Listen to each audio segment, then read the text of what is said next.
Just fucking do it. Subscribe now.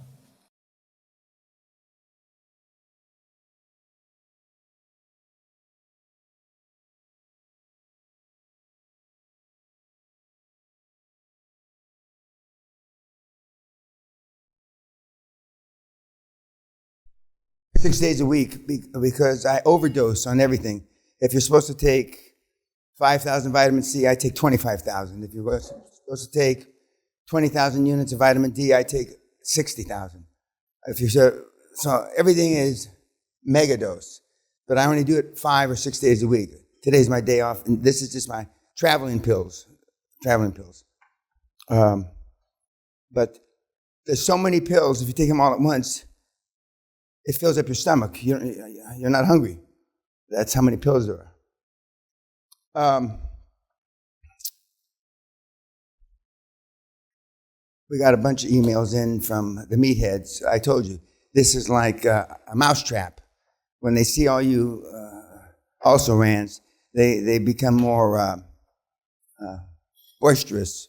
Want me to know that they're good boys and I should pat them on the head like a good dog, and I did 2 more deals or 5 more deals, whatever. So I was reading them this morning. And sometimes, well, not sometimes, most of the time, it's from the kids that are like the hunchback. You know, that fucking guy's a loser. But if you stay at it, and if you keep swinging at the plate, you'll make it. Most kids stop swinging at the plate because of the crap they take from their family, the crap they take from their kids, the crap they take because they're saying, 6 months, get a job. 2 years, get a job. 5 years, get a fucking job. 6 years, you say, well, fuck, I better get a job. But of course, I stopped doing this a number of years ago. I used to say, okay, Persian man, 6 years. And then I call him, and which he's surprised to hear from me. He's embarrassed to hear from me. And I said, exactly how did you follow QLA? And then after this is a Trump exaggeration, 60 seconds, it's obvious he didn't. Yet he's in Reddit and all these things telling you how the program doesn't work.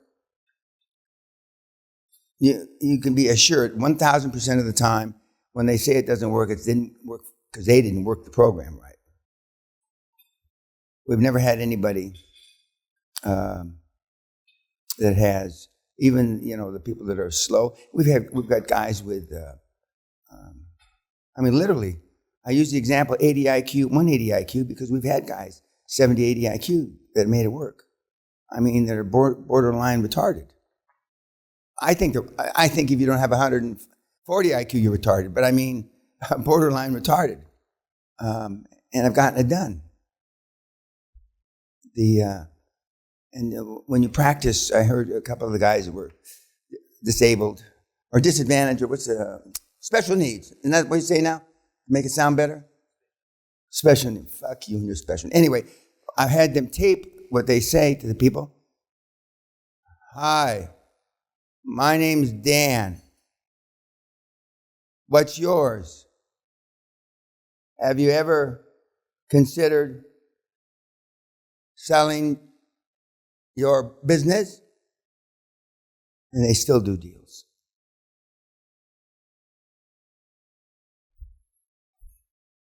And they still do them. And then we've got you. So remember that when you leave here tomorrow. Just remember that. So if you decide not to go forward or whatever the reason. So far, from the last class, the only guy that's done shit is, the pig farmer. Who's not a pig farmer.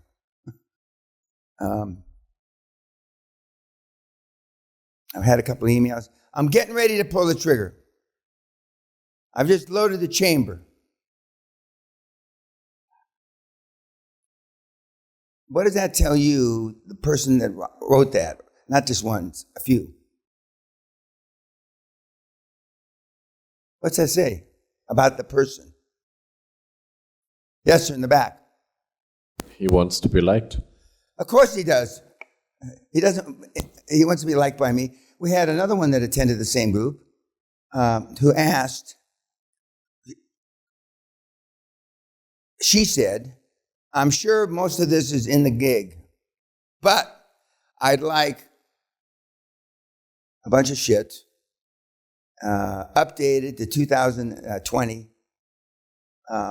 Some of the templates you're going to get are 20, 25 years old, and they haven't been changed because they don't need to be changed. Nothing's changed since 1993 except crowdfunding. That's the only thing that we have today that we didn't have in 1993. Everything else is exactly the same.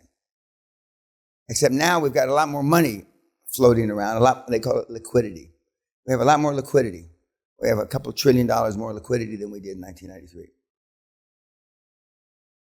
But they need to validate why they haven't done shit.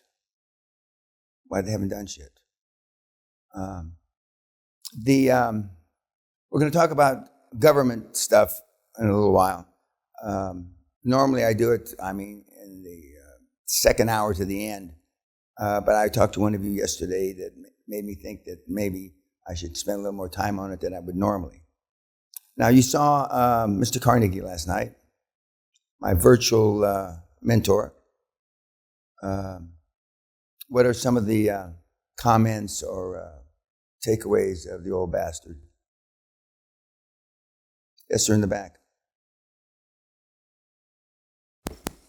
Excuse me. EJ, we're going to have to get retarded proof mics. For the deaf, dumb, like Helen Keller, deaf, dumb, and blind. Go ahead. Yeah, so he was very ruthless in his negotiations, and he used a lot of information about his competitors to blackmail them or slander them, and he used it in negotiations. He was one of the first guys to use private detectives. Pinkerton is from Glasgow, Scotland. They sold out a number of years ago to one of the big public companies. But he was one of the first ones to use what would be considered a slime ball. Look in trash cans, go to ex-wives, follow them and catch them with women other than their own wife. I won't say he invented that because he didn't, but he was one of the first that felt had no qualms. He also, when he was in the midst of many shitty things that he did, he came to Europe and he holidayed in Europe, and he rode around in Scotland about 30 miles from here, like he was the conquering hero. Down where he's from, you can hardly go by a street that doesn't have his name someplace. Little schools, churches, you name it, squares, etc. His mother wanted to be able to ride back in her carriage someday because they weren't ridden out of town like in the movies, but they left town humiliated. And the machines his dad, you heard it, the machines he had, or his dad had. Now, there's two stories how he came to America. The one in that movie, I believe, is when he was 12 years old, he came. But there's another one. He was 7 years old. He stowed away on a ship. And we're down in the belly of the ship, thank you, with the rats. I like that one better. But that one's kind of been stopped in the last 20, 25 years. What else about Mr. Carnegie? Yes, sir. Him and Mr. Brick, they had two pair of balls. They were like caterpillar. Nobody could stop them. All the riots and the trade unions, they never dealt with them. They were very ruthless guys. Now, success leaves clues. I've been saying that all week, haven't I? And there's nobody in this room other than myself that's even remotely close to any of the people you've seen so far. You're going to hear one today, later, after lunch or just before lunch, that some of you, a lot of you will be able to relate to. Unfortunately, but you'll be able to relate to them. And superstar, though. I mean, so I keep saying, even though I haven't showed you any of the icons that we've studied a little bit about, they're ruthless, but they're not little church mice. In other words, they're not scared of their own shadow, like you. But we're going to show you at least one that's scared of his own shadow, but still became extremely wealthy. What else about Mr. Carnegie? Yes, sir. Murph. I was surprised at how he was able to remotely manage this business without any of the modern communications, other than the little Teletype. teletype. And I think it was because of that Frick guy, and maybe there was other folks that he surrounded himself with that were. Stop. He surrounded himself not with the kind of shitbags you are. Remember, you're the average of the 5 people. I just compared 1 or 2 of the guys that Mr. Carnegie surrounded himself with and the guys you spend most of the time on the phone, texting, blah, blah, blah. No comparison. He used to steal information off the teletype about his competiters. When his mentor, I don't know if it was his first mentor or his second mentor, needed help, he put his foot on his head and made sure he drowned. Not literally, but figuratively. But it also points to, Bill, you have all this almost instantaneous information. And what the fuck do you do with it? Fuck all. I have 3 cell phones, and I only have 2 cell phones. I have a toll-free Asian number, I have a toll-free US number, and I have a toll-free Europe number. Those phones were put in place 20 plus years ago. So my kids didn't have the excuse to not call me because it was costing them too much. Okay, they could have called collect and collect, but in 24 years that I've had those 3, I've gotten not 1 call from my kids, not 1. Now we just got rid of the Asian number last week, and we had to search out who was even paying the bill for the last 15 years. We finally figured out who was paying the bill. Of course, it was one of my entities, but I don't carry phones. And if I do carry them, they're turned off. The only reason I have them is if I get in an accident, so I want to dial 999 or 911. And somehow, I run a worldwide organization with no fucking cell phones. My children have to call and make an appointment to talk to me. Everybody that I talk to has to make an appointment, and they have to send me an agenda. What the fuck do you want to talk about? But I'm not going to talk to any of you, so don't bother calling. When you leave here tomorrow morning, adios, motherfucker. If you see me at an airport, please don't say hello. I got nothing to sell you. You're on your own. Back to Carnegie. The point I'm trying to make is you have all this shit, you don't use it. 1, because you have it as opposed to him not having it, but you don't really need it. You don't really need it. And when you start following the weekly reports and you see hour by hour, you list what you do, you will be stunned. How little productive time. There's about 70 some questions that you, and if you don't do it, you say, I cunt it out. Instead of no, I cunt it out. When you look at your report and you've got 60 of 73, I cunt it out. Some of you will have all I cunt it out because you didn't do any of them.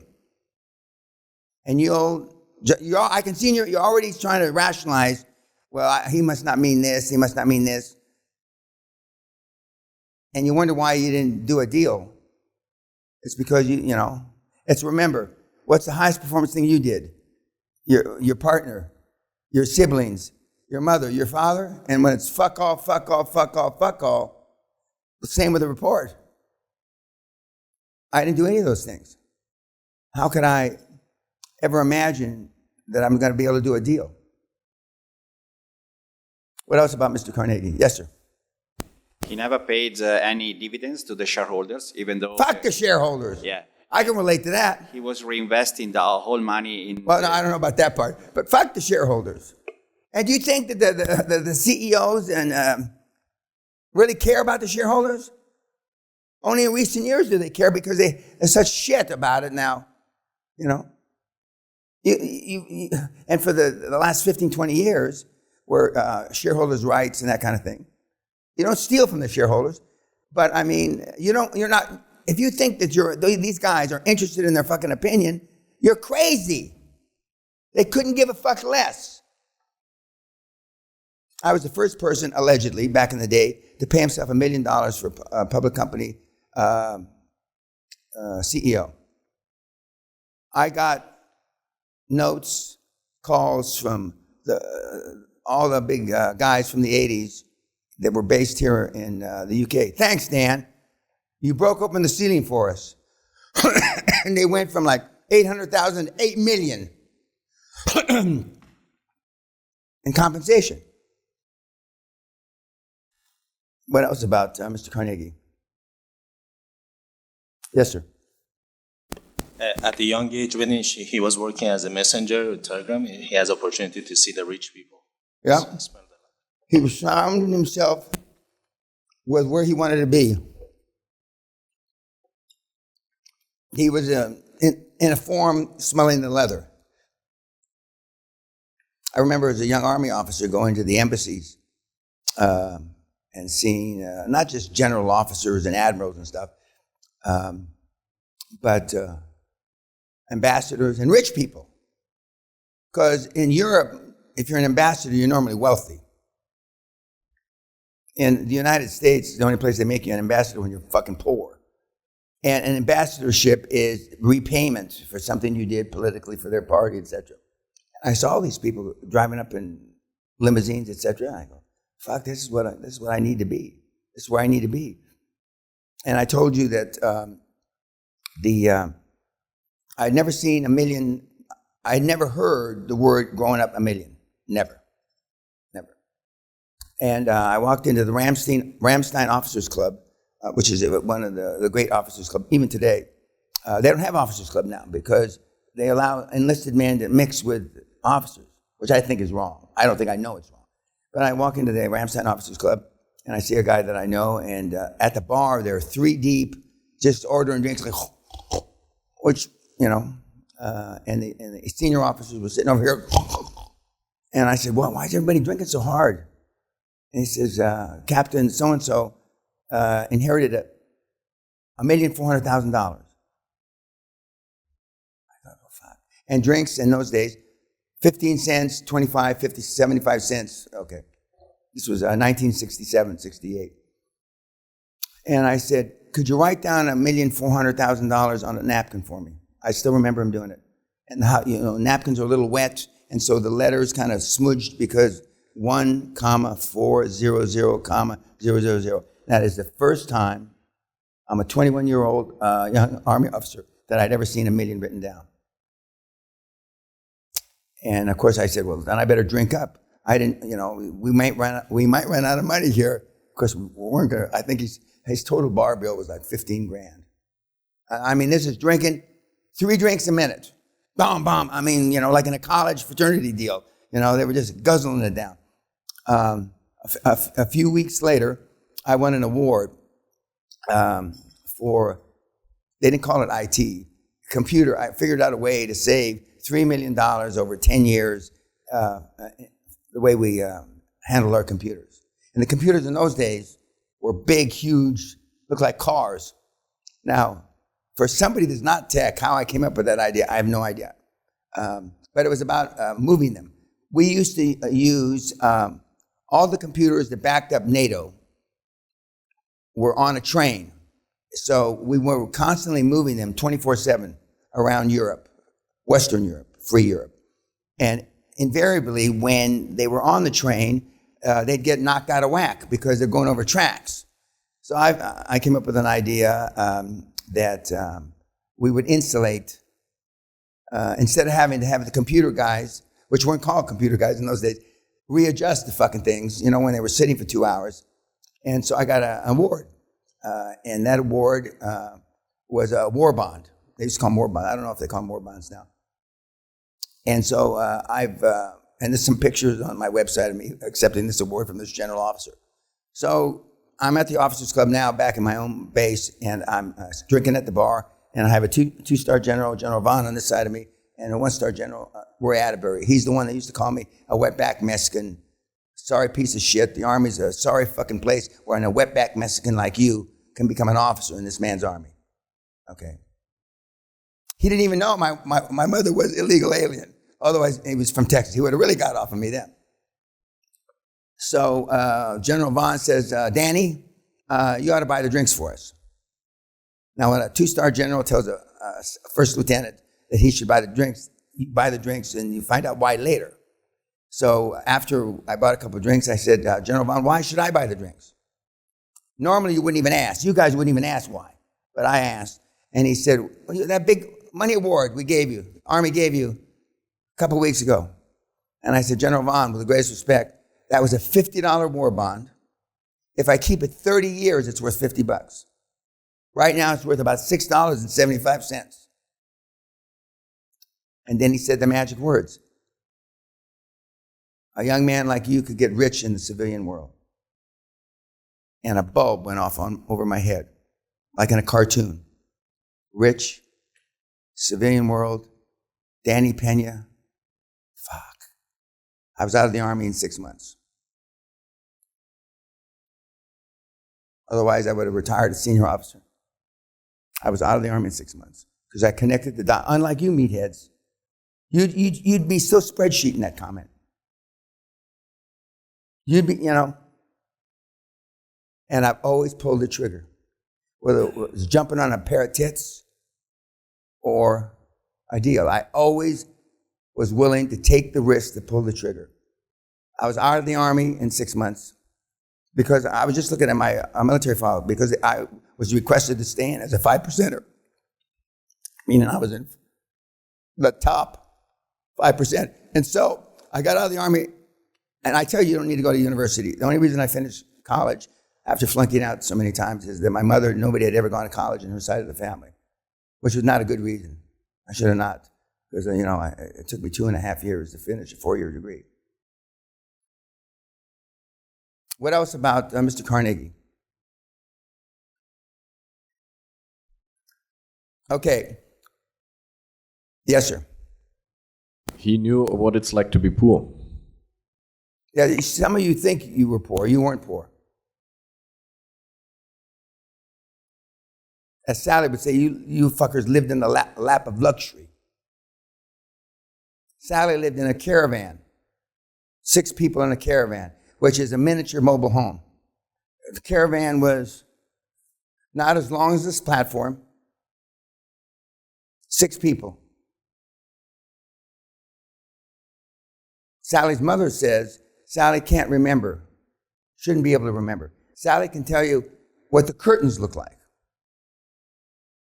because you never forget. Just like you never forget abuse, no matter how old you are, you never forget. And as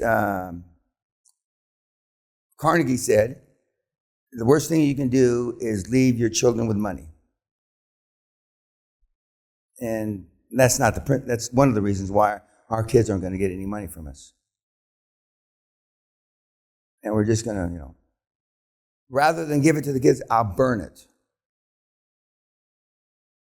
I'll burn it. Anything else about Mr. Carnegie? Yes. He was extremely hungry. Just like you're not. the irony of it, some of you really think you're hungry, but you're not. You're not even remotely. Pig farmer is hungry.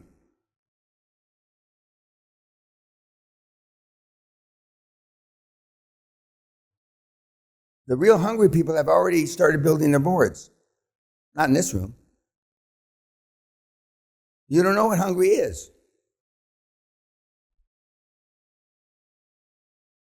You have some sort of plan B, C, or D, or something. Okay, YouTube.